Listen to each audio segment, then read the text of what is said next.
நீ பார்த்தீங்கன்னா மாதுளம்பழம் ஜூஸ் தான் அரைக்க போகிறோம். அதுக்கு ஒரு ஜார் ஃபுல்லாக மாதுளம்பழத்தை கொட்டி வச்சுருக்கோம். இப்போ இதை முதல்ல நல்லா அரைக்கணும்.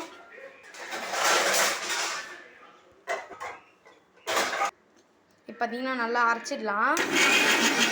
இந்த பதத்துக்கு அரைச்சிக்கணும். அதுக்கப்புறம் தான் பால் சேர்க்கணும். பச்சை பால் சேர்த்துக்கோங்க. காசின பால் சேர்த்துனா நல்லா இருக்காது. அதனால் ஃப்ரெஷ் பால் அப்படியே ஒரு பேக்கெட் ஊற்றிக்கலாம். நீங்கள் எவ்வளோ மாதுளம்பழம் சேர்க்குறீங்களோ அந்த அளவுக்கு பால் ஊற்றினா போதும். இப்போ இன்னொரு அரை அரைச்சிக்கலாம். அரைஞ்சிடுச்சு. தேவையான அளவுக்கு சர்க்கரை போடணும்.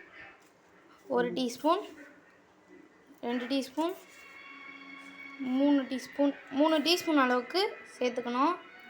உங்களுக்கு தேவைன்னா 4 டீஸ்பூன் கூட சேர்த்துக்கலாம். எங்களுக்கு தேவையான 4 டீஸ்பூன் சேர்த்துக்கிறோம். இப்போ பார்த்திங்கன்னா நல்லா அரைஞ்சிருக்கு. திருப்பியும் ஒரு அரை அரைச்சிக்கணும். இந்த பதத்துக்கு அரைச்சிட்டு கீழே இறக்கி வச்சுருங்க. உங்களுக்கு கலருக்காக நான் வந்து ஒரு எசன்ஸ் சேர்த்துக்கிறேன். Rose milk essence. இப்போ பார்த்திங்கன்னா நம்ம